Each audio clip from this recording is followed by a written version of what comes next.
सभी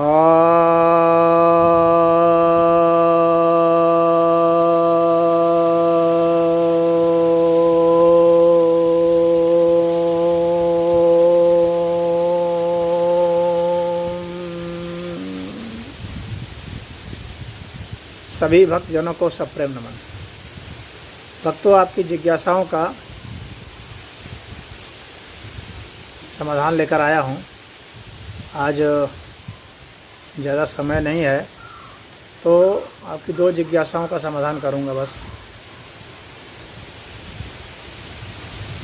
पहली जिज्ञासा यह है कि हम लोग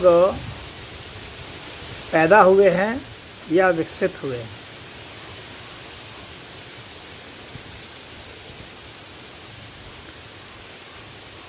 हम लोग उत्पन्न हुए हैं या विकसित हुए हैं।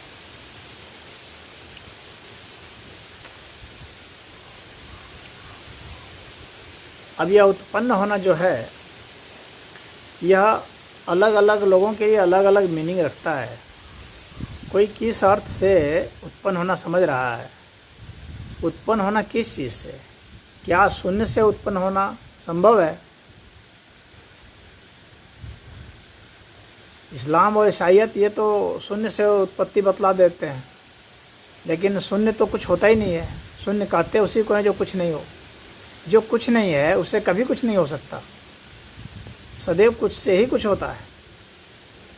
अर्थात कभी भी किसी चीज़ की उत्पत्ति शून्य से नहीं बताई जा सकती है, तो फिर उस वस्तु की पहले की कुछ न कुछ स्थिति अवश्य ही रह रही होती है।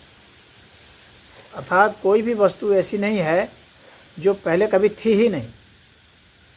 उसके रूप, रंग, आकार, प्रकार ये सब हो सकते हैं अलग ढंग के, लेकिन उस वस्तु का सर्वथा भाव कभी भी नहीं रहा। तो कोई भी चीज़ जो उत्पन्न हुई है, इसका मतलब है कि वह पहले अवश्य थी, क्योंकि शून्य से उत्पत्ति की कोई संभावना ही वो होती है। तो जाहिर सी बात है कि कोई चीज़ पहले थी और अब वह किसी और रूप में है, तो उसी को कहते हैं विकसित होना। तो इसका अर्थ है कि यहाँ लगातार विकास होता आया है। सभी चीज़ों का, जो भी सापेक्षिक चीज़ें हैं, उनका लगातार विकास होते आया है। कोई भी चीज़ आप देखेंगे तो वैसी की वैसे नहीं है। आज मनुष्य जो है वही 1000 वर्ष पहले नहीं था, वही 1 लाख वर्ष पहले नहीं था, वही 10 लाख वर्ष पहले नहीं था। तभी तो विज्ञान कहता है कि पहले से जो है हमारे पूर्वज जो थे वो ज़्यादा मिलते थे चिंपांजी से। हमारा डीएनए और उनका डीएनए मिलाया जाए तो हम लोग 99% मिल रहे हैं। आज के जो चिंपांजी हैं उनकी बात कर रहा हूँ। तो जाहिर सी बात है कि हम लोग उधर से विकसित होते हुए आए हैं। और हम ही लोग नहीं, सभी लोग, सभी प्राणी, सभी पेड़ पौधे, हर तत्व ही विकसित हो रहा है। यानी हर तत्व ही बदल रहा है। उसको कोई विकसित भी कर सकता है, कोई चाहे तो उसको विनाश भी कर सकता है। यह तो उसकी परिभाषा के ऊपर है। और वह विकसित किसको समझता है, विनाश किसको समझता है। जब कोई चीज़ अपने जीवन की श्रेष्ठता की ओर जाए तो उसको हम लोग विकसित कर देते हैं।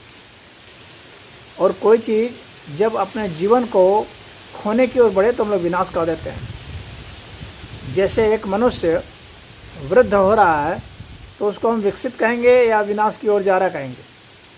दोनों ही कह सकते हैं। हम कौन सा संदर्भ चुनते हैं उसके आधार पर कह सकते हैं। अगर हम उसका लाइफ देखें, जीवन देखें, तो कहेंगे कि ये विनाश की ओर जा रहा है क्योंकि अब मृत्यु की ओर बढ़ रहा है। लेकिन जीवन के अनुभवों को देखें तो कह सकते हैं कि भाई ये विकसित हो रहा है। उसने तमाम अपने जीवन के अनुभवों को संजोया है। क्या करना चाहिए था, क्या नहीं करना चाहिए था, अब उसे क्या करने की कामना जाग रही है, अब उसने क्या सोचा है कि अब मुझे क्या करना है आगे। तो जाहिर सी बात है पहले तमाम अनुभवों के आधार पर ही वह कोई निर्णय लेगा। तो निर्णय लेने के मामले में तो वह कुछ विकसित हो ही गया। आगे के अपने जीवन को बनाने के लिए भी वो कुछ सोच सकता है कि आगे का जीवन में हम क्या करें कि हमारा आगे का जीवन बेहतर हो। अगले जन्म के बारे में भी सोच सकता है। तो एक अर्थ में तो वह विकसित हो रहा है और किसी अर्थ में विनाश को भी प्राप्त हो रहा है, क्योंकि वह वृद्ध हो रहा है, उसकी ऊर्जा कम हो रही है, उसकी शारीरिक शक्ति घट रही है, वह ज़्यादा बीमार पड़ रहा है, स्वास्थ्य उसका गिर रहा है, तो वह विनाश की ओर जा रहा है। तो हम कह सकते हैं एक अर्थ में। तो कोई भी चीज़ जो है, परिभाषा हम कहाँ से चुनते हैं, किस आधार पर चुनते हैं और किसके संदर्भ में लेते हैं, उसके आधार पर हम विकास या विनाश की बात कर सकते हैं। तो हम लोग कहीं ना कहीं थे और कहीं ना कहीं होंगे, कहीं ना कहीं हैं, किसी न किसी रूप में थे, हैं और किसी न किसी रूप में होंगे। या तो तर्क से और सामान्य जो ऑब्जर्वेशन है, सामान्य जो हम लोग का ज्ञान है, जिसे हम लोगों ने समझा है, अब तक विज्ञान ने भी जो समझा है, साधु संतों ने समझा है, बुद्धिमानों ने समझा है, सभी ने समझा है। तो सबकी तो यही उम्मीद है, कोशिश है कि हम एक बेहतर व्यक्ति बने। सारे ग्रंथ शास्त्र जितने लिखे गए सब इसीलिए लिखे गए कि हम विकसित हो जाएं, हम बौद्धिक रूप से विकसित हो जाएं, शारीरिक रूप से विकसित हो जाएं, भावनात्मक रूप से विकसित हो जाएं, हमें अपने मस्तिष्क पर नियंत्रण हो ज़्यादा, हम अपने हमारा जो अस्तित्व है उसकी अंतमतम गहराई जो है उसमें हम उतर सकें, हमारा जो विराट अस्तित्व है वहाँ तक हम फैल सकें। तो ये सब विकास ही तो है। तो हम विकसित होते आए हैं। पहले के मानव और आज के मानव में बहुत अंतर है। तो आज व्यक्ति जितने शंकाएं कर रहा है, जितने प्रश्न खड़ा कर रहा है, उस ज़माने में पीछे के, आज से कई हज़ार वर्ष पीछे जाएंगे तो इतने लोग प्रश्न नहीं खड़ा करते थे। कुछ लोग करते थे लेकिन ज़्यादा संख्या नहीं थी, क्योंकि उस वक्त के जो ज्ञान थे वे भी सीमित थे और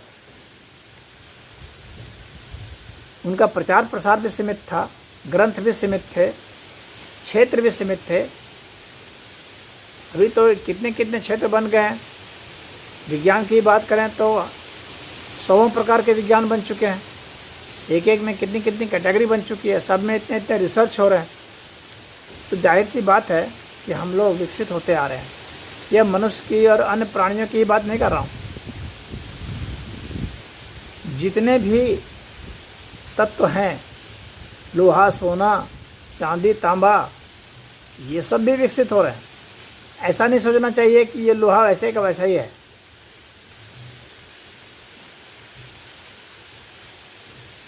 जब यह बना है तो जाहिर सी बात है विकसित होगा।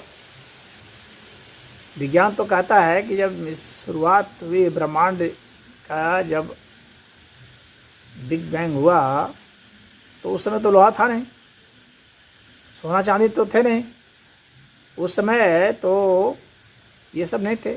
पहला जो एटम बना वो तो हाइड्रोजन एटम था, बस। हाइड्रोजन एटम से फिर हीलियम बना, उसी से फिर अन्य सब धीरे धीरे सब जुड़ते गए और बनते गए।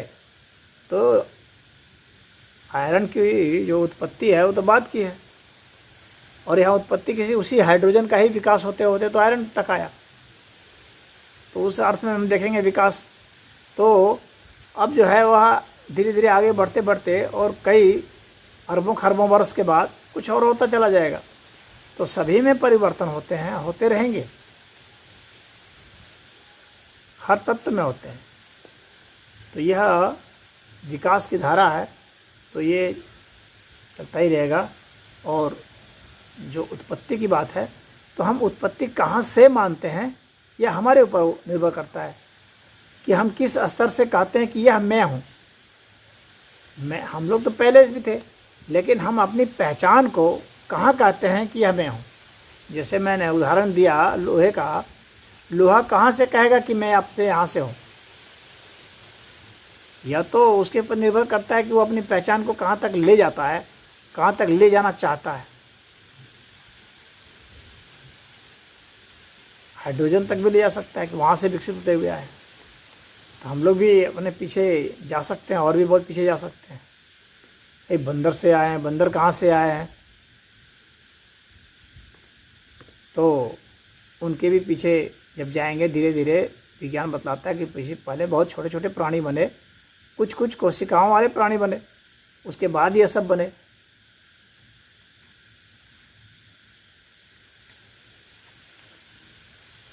तो जो जीव बने जिसमें कि बैक्टीरिया वगैरह हैं और जंतु बने, उसमें अमीबा वगैरह हैं जो एक कोशिका, फिर पैरामेसियम वगैरह बना, तो हम वहाँ से धीरे धीरे धीरे विकसित होते हुए चलते आए। मछलियाँ बनी, मेंढक बने, छिपकली बनी, तो ये सब तो हम लोग से पहले के हैं, विज्ञान तो ये सिद्ध कर रहा है। तो वहाँ से धीरे धीरे धीरे कुछ ना कुछ होता आया और उसी की कई शाखाएं अपने अनुभव के आधार पर, अपने आवश्यकता के आधार पर वातावरण से संघर्ष करते हुए, उसमें बदलाव करते हुए धीरे धीरे यहाँ तक पहुँच गए। तो यह तो एक विकास हुआ। पैदा होने की बात फिर इसमें कहाँ से आती है, कहाँ से पैदा होंगे हम?